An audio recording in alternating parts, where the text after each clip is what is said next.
உங்களுக்கு ஒரு ஐஸ், எனக்கு 2 ஐஸ். அவன் ஐஸ் வேண்டான்ட்டான். இப்போ வந்து நல்லபடியா ஒரு ஐஸ்கிரீமை தூக்கி வீசிட்டு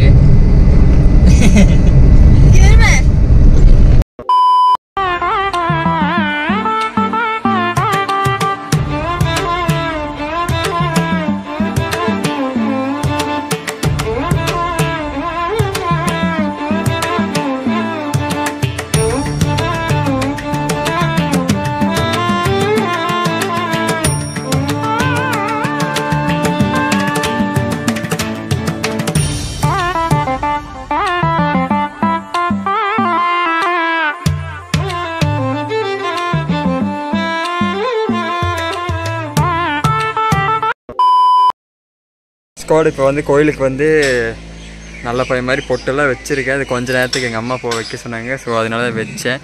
அது கொஞ்சம் நேரத்தில் போயிடும். இப்போ வந்து கரெக்டாக வண்டி ஏற போகிறேன். அதுக்கு முன்னாடி பாருங்களேன், எல்லாம் எண்ணெய் விட்டு எனக்கு வேறு கோல்டு வேறு பிடிச்சிருச்சு. இது வேறு பார்த்துட்டு எனக்கு மன சங்கடமாக இருக்குது. அது இருங்க காட்டுற முன்னாடி இங்கே பாருங்களேன்.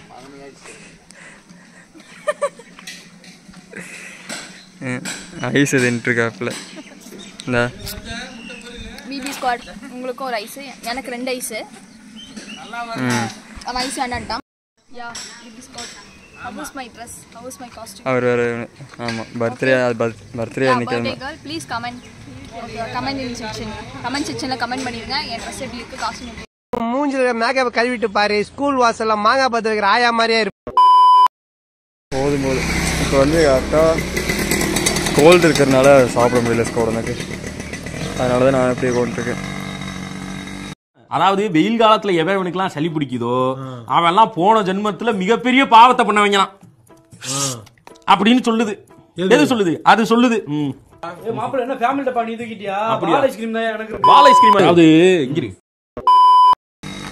ஆனால் அதுக்குன்ட்டு இப்படி திங்கக்கூடாதுரா.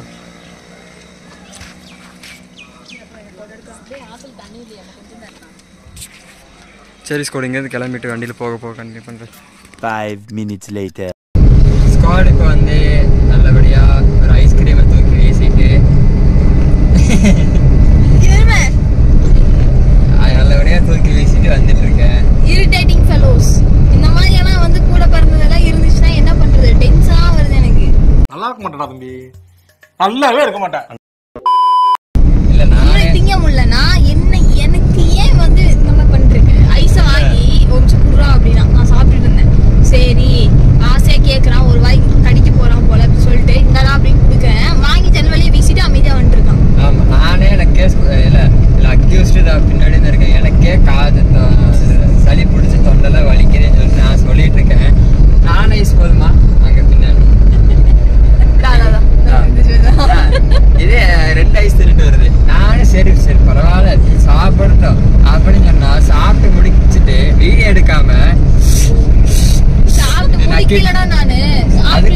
அதான் இப்படியே வந்துட்டு அப்புறம் எத்தனை நமக்கு அடே சரி சொல்லிட்டு அதை ரீசெண்டா வெளியே தூக்கி வச்சுட்டு பேசாம வந்துருக்கு. ஆமா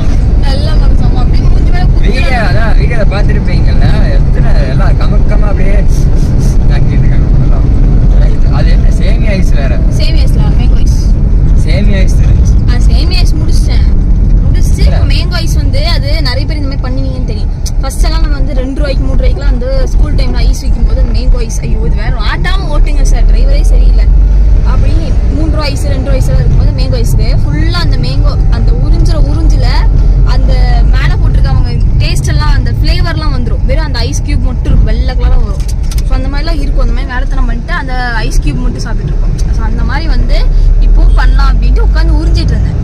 இவன் வந்து வம்சம் அது கூட அப்படின்னா சரி ஓகே, இவனும் வந்து ஏதோ தொண்டை வரைக்கும் அந்த ஒரு பீஸ் சாப்பிட போறான் போல அப்படின்னு சொல்லிட்டு இந்தடா அப்படின்னு கொடுக்குறேன். வாங்கி அப்படியே வெளியே வீசிட்டு வா அப்படின்ட்டு அம்பாட்டு பண்ணிட்டு இருக்கான். நானே அதான் கடைசி ஒரே ஒரு இது இருக்கு எக்ஸாம், அது ஃபுல்லாக ஏசியில் தான். சரி ரொம்ப கோல்டு வந்துச்சுன்னா ஏசியில் உட்கார முடியாது நம்மளால அப்படின்னு சொல்லிட்டு நானும் சரி கட்டுப்படுத்திட்டு உட்காந்துருக்கேன்.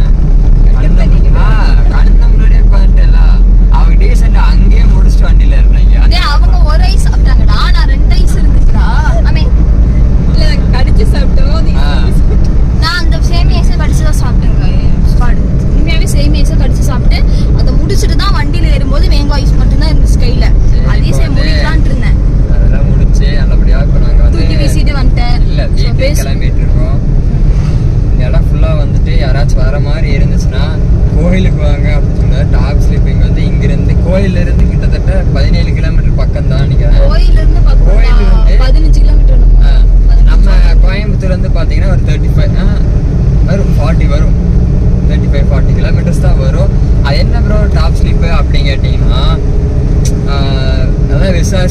பைக்கை வந்து நான் டாப் ஸ்லிப் பார்த்தீங்கன்னா இந்த மாதிரி நம்ம யாராச்சும் இந்த ஃபாரஸ்ட் ஏரியாக்குள்ளே போகணும், எல்லாத்தையும் அனிமல்ஸ்லாம் பார்க்குற மாதிரி ஒரு கும்கி அந்த யானையெல்லாம் பார்க்கணும் அப்படி இருந்தால் நீங்கள் வந்து டாப் ஸ்லிப் போகலாம். டைகர் ரிசர்வ்ஸ் அந்த வந்து போகலாம். அங்கே பைக் வந்து அலோடு இல்லை. வீக் எண்டில் பார்த்தீங்கன்னா 200 கார் மட்டும்தான் அலோடு ஆகுமா. ஏன்னா அவ்வளோ இது ரூல்ஸ் அண்ட் ரெகுலேஷன்ஸ் இருக்குது. பைக்கில் போனால் அலோடு இல்லை. லோக்கலில் அவங்க இருக்கிறவங்க தான் பைக்கில் போவாங்க. ஏன்னா ஏதோ சொன்னாங்க யானை வரும் அது இது, சும்மா ரோட்லேயே இருக்குங்க, பைக்கில் அலோடு இல்லைன்ட்டு. காரில் மட்டும் தான் அலோடு. இல்லைனா நீங்கள் அவங்க ஓன் வெஹிக்கிளில் தான் போயாகணும், ஜீப்பில் தான் போயாகணும், அந்த மாதிரி தான் வரும். ஸோ அந்த டாப் ஸ்லிப் போகிற மாதிரி இருந்துச்சுன்னா எனக்கு தெரிஞ்ச வரைக்கும் அதை சொன்னாங்க பைக்கில் அலோடு இல்லைன்ட்டு தான். அதனால் யாரும் போகல. நீங்கள்லாம் ரிசர்ச் பார்த்துட்டு போங்க, நல்ல ஒரு இதாக இருக்கும். நானே போனதில்லை, போயிட்டு உங்களுக்கு ஒரு வீடியோவே எடுத்து போடுறேன். நிறைய பேர் போயிருக்காங்க. நானும் வரேன். அந்த ஃபாரஸ்ட்டுக்குள்ளே ரூம் புக் பண்ணாலும் ஃபஸ்ட்டு புக் பண்ணி வச்சுட்டு தான் பண்ணணும்னு சொன்னாங்க. நிறைய சொன்னாங்க.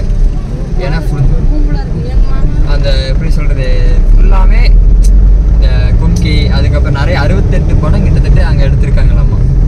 5 minutes later. இப்போ வந்து நம்ம கரெக்டாக பொள்ளாச்சி தாண்டி